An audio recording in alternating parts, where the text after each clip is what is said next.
بسم اللہ الرحمن الرحیم۔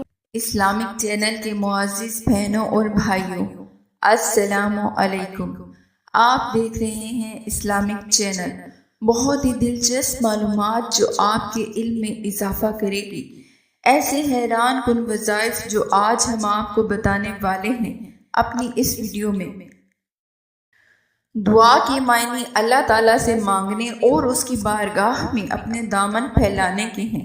دعا سے مشکلات میں گرفتاری، پریشانی اور بیماری سے چھٹکارا پانے کے لیے نہیں کی جاتی، بلکہ جو لوگ خلق حقیقی کی معرفت سے سرشار ہیں وہ اس بارگاہ میں ہر وقت دعا کرتے ہیں تاکہ اللہ تعالیٰ کا قرب الہی حاصل ہو سکے۔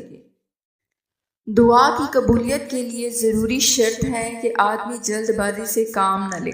بعض دفعہ ایسا ہوتا ہے کہ آدمی اپنی کسی حاجت کے لیے دعائیں مانگتا ہے، مگر جب بظاہر وہ مراد بن نہیں آتی تو مایوس ہو کر نہ صرف دعا کو چھوڑ دیتا ہے۔ حدیث مبارکہ میں فرمایا گیا ہے کہ بندے کی دعا قبول ہوتی ہے جب تک کہ وہ جلد بازی سے کام نہ لے۔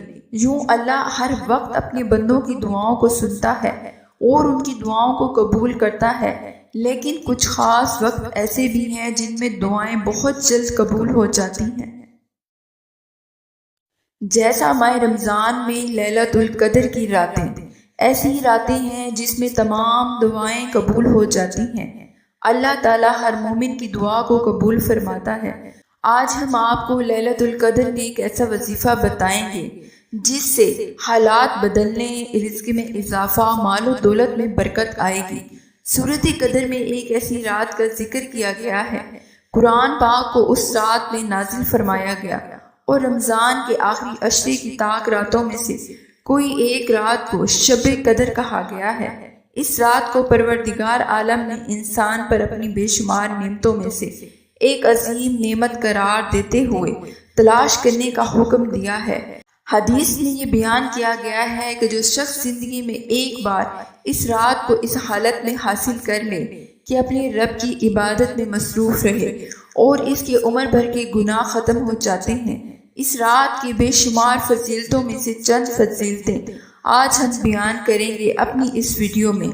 پروردگار عالم کی سب سے باعظمت و باکمال کتاب جسے ہمیشہ باقی رہنا ہے، جیسا کہ قرآن گواہی دیتا ہے، ماہ رمضان وہ مہینہ ہے جس میں قرآن نازل کیا گیا ہے، لیکن رمضان کی کس شب میں نازل قرآن ہوا ہے اس کا بیان دوسری آیت میں ہے۔ جیسا کہ اللہ تعالیٰ نے قرآن پاک میں سورۃ انا انزل کا ترجمہ فرمایا ہے، بے شک ہم نے قرآن کو بابرکت رات میں نازل کیا، اور دوسری قدر میں اس بابرکت رات کو اس طرح بیان کیا، اس قرآن کو شب قدر میں نازل کیا، لہٰذا یہ کہنا بالکل بجا ہے کہ قرآن کے نزول میں بھی اس شب کی عظمت میں اضافہ کیا۔ اس شب کو لیلۃ القدر کہنے کی وجہ میں مختلف اقوال پائے جاتے ہیں۔ ان میں سے ایک یہ ہے یہ رات بابرکت باعظمت ہے۔ قرآن مجید میں لفظ قدر، عظمت و منزل کے استعمال ہوا ہے، جیسا کہ آیت میں ہے، انہوں نے اللہ کی عظمت کو اس طرح نہ پہچانا جس طرح پہچاننا چاہیے۔ اللہ نے انسان کو اپنی تقدیر بنانے یا بگاڑنے کا اختیار خود انسان کے ہاتھ دیا ہے۔ وہ شہادت کی زندگی حاصل کرنا چاہے اسے مل جائے گی، وہ نہیں حاصل کرنا چاہے گا تو اسے نہیں حاصل ہوگی۔ دوسری آیت میں اس طرح سے بیان کیا ہے، لوگوں اس میں کوئی دو رائے نہیں کہ تمہاری سرکشی صرف تمہیں نقصان پہنچائے گی۔ جو کوئی سعادت کا طلبگار ہے وہ شب قدر میں سچے دل کے ساتھ اللہ کی بارگاہ میں توبہ کرے، برائیوں برے اعمالوں سے پرہیز کا عہد کرے، اللہ سے اپنی خطاؤں کے بارے میں دعا اور راز و نیاز کے ذریعے معافی مانگے، یعنی اس کی تقدیر بدل جائے گی، اور امام زمانہ علیہ السلام اس کی تقدیر کی تائید کریں گے۔ اور جو کوئی برائی کی زندگی وہ شب قدر میں توبہ کرنے سے قاصر رہے گا اور گناہ کرے گا اور توبہ کرنے سے پرہیز کرے گا، تلاوت قرآن، دعا اور نماز کو اہمیت نہیں دے گا، اس طرح اس کے نامہ اعمال سیاہ ہوں گے، اور یقیناً امام زمانہ علیہ السلام اس کی تقدیر کی تائید کریں گے۔ جو کوئی عمر بھر شب قدر میں سال بھر کے لیے سعادت اور خوش بختی کی تقدیر طلب کرنے میں کامیاب ہو گیا، اس کی حفاظت اور اس میں اپنے لیے بلند درجات حاصل کرنے میں قدم بڑھائے گا، اور جس نے برائی اور بدبختی کی تقدیر کو اختیار کیا ہوا وہ توبہ نہ کر کے بدبختی کی زندگی میں اضافہ کرے گا۔ شب قدر کے بارے میں اللہ تعالیٰ 83 سالوں سے افضل ہونے کے ساتھ ساتھ اس رات کو سلامتی اور خیر و برکت کی رات قرار دیا ہے۔ اس کی آخری آیت کا ترجمہ اس طرح سے ہے، اس رات میں صبح ہونے تک سلامتی ہی سلامتی ہے، اس لیے اس رات میں انسان اپنے لیے دنیا اور آخرت کے لیے خیر و برکت طلب کر سکتا ہے۔ اگر دل کو شب قدر کی عظمت اور بزرگی کی طرف متوجہ کرنے میں آپ کامیاب ہو گئے، جس شب قدر کے بارے میں اللہ ملائکہ سے کہہ رہا ہے جاؤ فریاد کرو کہ کوئی ضرورت مند، مشکلات میں مبتلا، گناہوں میں گرفتار بندہ جسے اس شب کے تحفیل بخش دیا جائے، اگر اس نقطے کی طرف توجہ کرنے میں کامیاب ہو جاتے ہیں کہ یہ رات ایک عمر بھر مخلصانہ عمل سے افضل ہے۔ گناہوں کی بخشش شب قدر کی ایک خوبصورت خصوصیات ہے۔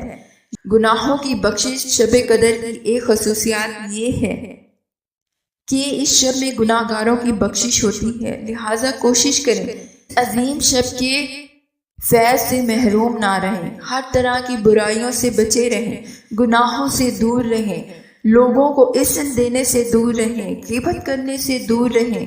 ایسا شخص پر جو اس رات میں بھی مغفرت اور رحمت الہی سے محروم جائے، جیسا کہ رسول اکرم صلی اللہ علیہ وآلہ وسلم کا ارشاد گرامی ہے، جو شخص شب قدر کو رد کرے اس کے گناہ نہ بخشے جائیں گے، اسے خداوند عالم اپنی رحمت سے دور کر دیتا ہے۔ اس لیے ہمیں چاہیے کہ ہم شب قدر میں جتنا ہو سکے اللہ کی عبادت کریں۔ اب آپ کو بتاتے ہیں کہ آپ نے وظیفے کا عمل کس طرح سے کرنا ہے۔ ماہ رمضان کی 21ویں رات کو سورۃ قدر کو 21 مرتبہ پڑھنا ہے آپ نے۔ یہ سورت چھوٹی سی ہے، اس کی فضیلتیں بہت زیادہ ہیں، آپ جو چاہیں گے اس سورت کے بدلے میں حاصل کر لیں گے۔ جو دعا جو مراد ہوگی اللہ تعالیٰ اس رات کے صدقے میں ضرور پوری کرے گا۔ یہ قرآن پاک کے 30ویں پارے میں ہے، یہ بہت چھوٹی سورت ہے، آپ نے اس کا عمل ضرور کرنا ہے۔ کچھ بھی نہیں کرنا، 3 مرتبہ درود پاک پڑھ لینا ہے، پھر 21 مرتبہ سورۃ قدر پڑھنی ہے، پھر اس کے آخر میں ہی درود پاک پڑھنا ہے۔ جو بھی درود پاک آپ پڑھ سکتے ہوں پڑھیے، اگر ہو سکے تو آپ درود ابراہیمی پڑھ لیجئے گا۔ اس وظیفے کے بہت زیادہ ہی نتائج ہیں جو آپ کو جلد ہی مل جائیں گے۔ یہ بہت ہی بابرکت والی رات ہے جس میں اللہ تعالیٰ فرشتوں کو آسمان سے نیچے زمین پر بھیجتے ہیں، دعا کو قبول فرماتے ہیں، کیونکہ ان راتوں میں اللہ تعالیٰ اپنے بندوں پر بے حد مہربان ہوتا ہے۔ اس لیے ہمیں چاہیے کہ ہم اللہ تعالیٰ سے اس رات کو مانگیں، بہت مانگیں، جو ہمیں چاہیے وہ سب مانگے، اور انشاءاللہ اللہ ہمیں وہ ضرور دے گا۔ اللہ ہم سب کا حامی و ناصر ہو، آمین ثم آمین۔ اگر آپ کو ہماری یہ ویڈیو پسند آئی ہو تو اسے لائک اور شیئر کیجیے گا۔ ہماری مزید ویڈیو دیکھنے کے لیے ہمارے چینل کو سبسکرائب کیجیے گا۔ شکریہ، اللہ نگہبان۔